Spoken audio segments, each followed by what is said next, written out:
Bayangin kalian punya uang kertas asli di tangan kanan dan uang palsu di tangan kiri. Kalian bawa ke bank sentral, diperiksa sama ahli forensik paling jago di negara itu. Dan kesimpulannya, dua-duanya dinyatakan asli. Padahal salah satunya cuma dicetak di sebuah ruang bawah tanah kecil pakai alat-alat rumah tangga modifikasi. Polisi Prancis dibuat pusing 7 keliling selama bertahun-tahun. Bank Perancis frustasi karena sistem keamanan mereka dijebol tanpa celah. Pria ini bukan cuma memalsukan uang, tapi dia sedang membuat karya seni. Kenalin, namanya Czesław Bojarski. Dan hari ini kita bakal bedah kisah hidupnya yang sangat luar biasa. Dari seorang jenius yang tersakiti sampai jadi buronan nomor 1 di Prancis.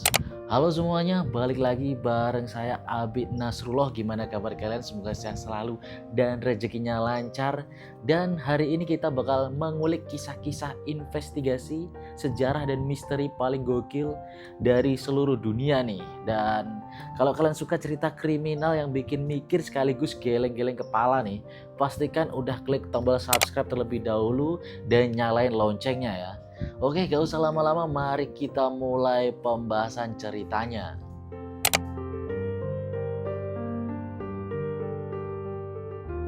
Cerita kita mulai di sebuah kota kecil bernama Lankut di Polandia. Pada tanggal 20 Oktober 1912, lahirlah seorang bayi bernama Czesław Bojarski. Dari kecil ini Bojarski udah kelihatan beda dari anak-anak seumurannya.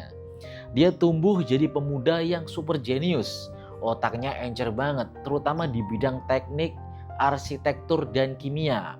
Dia berhasil lulus dari Universitas Teknologi Lwow dan Institut Politeknik Danzig.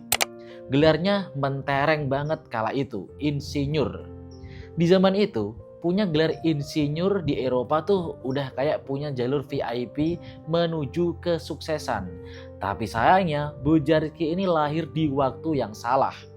Tahun 1939, Perang Dunia Kedua pecah. Polandia diinvasi oleh Jerman Nazi.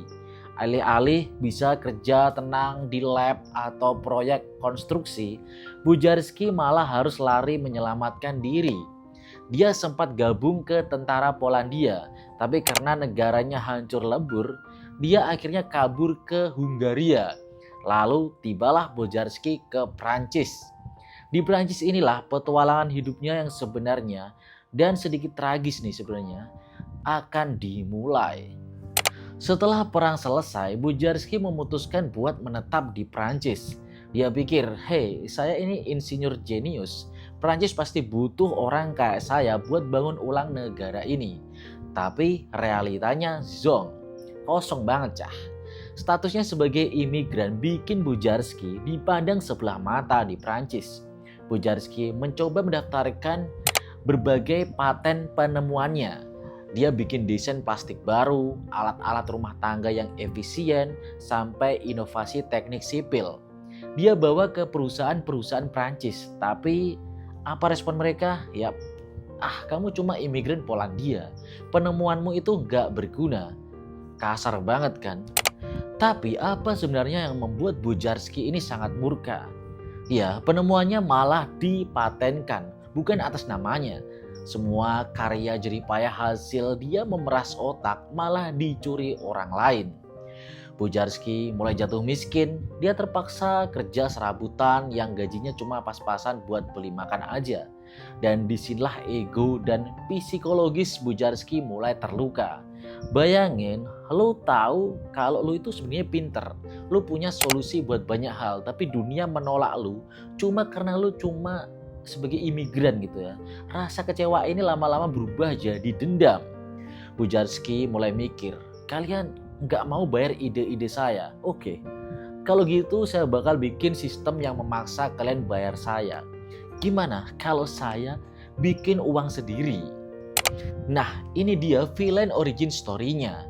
Bojarski beralih ke sisi gelap bukan karena pengen jadi gangster yang hobinya foya-foya, tapi karena dia merasa sistem perekonomian Perancis udah menolak kejeniusannya. Jadi Bojarski ini nggak kayak pemalsu uang amatir yang beli printer di toko alat tulis terus cetak di kertas HVS ya. Nggak segampang itu. Dia memperlakukan proyek ini kayak proyek sains dan karya seni tingkat tinggi. Setelah mengamati, uang yang mau dia palsukan adalah pecahan 100 franc Prancis yang bergambar Bonaparte. Uang itu terkenal punya pengamanan paling ribet di masanya. Tapi buat Bojarski itu cuma tantangan. Dan bayangkan, dia memilih memalsukan uang yang paling sulit untuk ditiru, bukan yang paling gampang itu. Kertasnya pakai kertas khusus berbasis kartun rami yang tipis tapi kuat. Bojarski bereksperimen berbulan-bulan di dapur rumahnya, mencampurkan bubuk kertas dari rokok, kertas rokok, dan serat kain sampai dia nemu formula yang tebal dan kasarnya itu 100% mirip uang asli. Dan pemalsu ini biasanya kan cuma menggambar tanda air di permukaan kertas ya. Bojarski, dia tuh beda. Dia bikin alat cetak khusus yang bisa menekan serat kertas dari dalam saat kertasnya masih basah. Jadi tanda airnya itu menyatu dengan struktur kertas. Gila gak? Ya. Dia juga meracik tintanya sendiri dari bahan kimia yang dia beli eceran biar gak dicurigai oleh polisi Prancis. Semua ini dia lakukan di ruang bawah tanah rumahnya di Montgeron, pinggiran kota Paris. Di atas dia kelihatan kayak bapak-bapak biasa yang ramah dan suka berkebun. Tapi begitu masuk ke bawah tanah nih, boom. Dia berubah jadi Walter White versi mata uang franc. Nah kalian pasti nanya nih, terus keluarganya gimana? Bojarski ini punya istri ya sebenarnya, namanya Suzanne, seorang wanita Prancis. Dan mereka punya 2 anak. Gimana sikap Suzanne ke Bojarski? Ini yang menarik, Suzanne itu adalah tipe istri yang loyal tapi juga mungkin terlalu cuek atau sengaja nggak mau tahu nih. Selama bertahun-tahun Suzanne tahu suaminya sering mengurung diri di ruang bawah tanah. Dan juga tahu suaminya yang tadinya miskin tiba-tiba selalu punya uang tunai buat belanja ini itu. Bahkan sampai bisa merenovasi rumah dan beli properti. Bojarski selalu bilang ke istrinya kalau uang itu hasil dari investasi dan paten lama yang akhirnya cair di luar negeri. Suzanne percaya aja, ya antara percaya sama butuh sih, namanya juga demi dapur mengepul gitu. Tapi yang jelas Suzanne itu sangat setia, dia nggak pernah mengkhianati suaminya, nggak pernah ember ke tetangganya dan selalu menjaga privasi Bojarski. Bagi Suzanne, Bojarski adalah suami dan ayah yang baik. Gak pernah main fisik dan sayang sama keluarga. Jadi urusan domestik mereka itu aman banget. Selama lebih dari 10 tahun, dari akhir 1945 sampai awal 1960-an, uang palsu buatan Bojarski beredar luas di Prancis. Polisi Prancis tahu ada uang palsu beredar karena kadang-kadang ada nomor seri yang ganda. Tapi mereka frustasi, setengah mati karena nggak bisa bedain mana yang asli dan mana yang palsu, yang buatan Bojarski ini. Kalau cuma dilihat pakai mata telanjang. Hingga akhirnya Bojarski melakukan satu kesalahan fatal. Dia ngerasa capek harus belanja sendiri ke toko-toko kecil buat nukerin uang palsunya jadi uang asli atau mendapatkan kembalian. Dia butuh orang buat mencuci uang ini dalam skala besar. Masuklah seorang pria bernama Alexis Chovalov. Chovalov ini ibarat partner yang nggak dapat memo kalau mereka lagi main spionase tingkat tinggi. Bojarski padahal udah pesen, kalau belanjain uang ini, ecer aja sedikit-sedikit di tempat yang berbeda. Tapi Chovalov dasar pengen cepet kaya dan pamer, dia langsung bawa tumpukan uang franc palsu itu ke kantor pos buat beli obligasi negara dalam jumlah besar. Petugas kantor pos curiga. Bukan karena uangnya kelihatan palsu, tapi karena seorang pria biasa tiba-tiba bawa uang tunai sebanyak itu dalam pecahan yang sama dan kondisinya itu terlalu baru. Polisi pun dipanggil.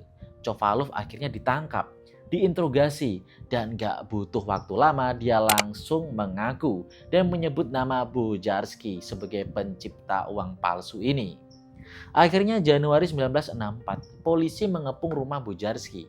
Saat ruang bawah tanahnya digeledah nih, polisi sangat melongo gitu. Mereka gak nemu mesin cetak uang yang sangat canggih, melainkan cuma alat-alat buatan sendiri yang sangat presisi. Bojarski ditangkap tanpa perlawanan dan di pengadilan tuh Para ahli perbankan Prancis bahkan memuji kejeniusan Burjaski. Mereka bilang Burjaski adalah seorang seniman yang tersesat. Akhirnya Bujarski divonis hukuman penjara selama 20 tahun meski banyak negara yang menawar Bujarski untuk dibebaskan nih, termasuk Uni Soviet kala itu. Tapi Prancis tak memperbolehkannya dan karena sikapnya yang sangat sopan dan statusnya yang diakui sebagai seorang jenius, hukuman Bujarski akhirnya dipotong. Dia resmi dibebaskan lebih awal pada tahun 1978 karena alasan kesehatan. Setelah keluar penjara nih, Bujarski hidup tenang, jauh dari dunia kriminal. Sisa hidupnya dihabiskan bersama istrinya yang tetap setia menemani Bujarski sampai akhir. Sang maestro pemalsu uang ini akhirnya menghembuskan napas terakhirnya pada 9 Mei tahun 2003 di usia 90 tahun. Kisah Bujarski mengajarkan kita satu hal, kejeniusan kalau nggak dihargai oleh sistem yang kaku, kadang bisa berbelok ke arah yang salah. Dia bukan pengen menghancurkan negara sebenarnya, dia cuma pengen diakui. Tapi ya tetap aja, malsuin uang itu melanggar hukum ya. Jangan ditiru pokoknya di rumah, apalagi kalau kalian cuma modal printer komputer yang ada besoknya langsung dijidik oleh Pak RT. Gimana menurut kalian tentang kisah Czeslaw Bujarski ini? Tulis pendapat kalian di kolom komentar di bawah ya. Jangan lupa buat like, share video ini ke teman-teman kalian dan subscribe kanal Abid Nasrullah biar kalian gak ketinggalan kisah-kisah seru berikutnya.